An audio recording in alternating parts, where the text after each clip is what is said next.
આ તુલસી વિવાહના શુભ પ્રસંગે આપ ઘણી મોટી સંખ્યાની અંદર ભારતીય જનતા પાર્ટીના આમંત્રણ અને ખાસ કરીને સરદાર પટેલ યુવા ગ્રુપ રાજુલા આપના સન્માન માટે આતુર હતા. જગદીશભાઈ આપ પણ આવજો. જગદીશભાઈ પટેલ ચેરમેન યાર્ડના.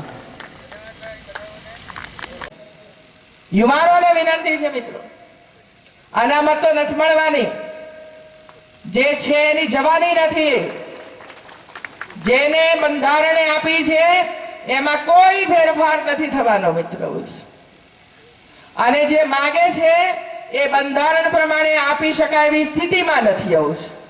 કાયદા કાનૂન પ્રમાણે જ રાજ્ય સરકારે કામ કરવું પડે.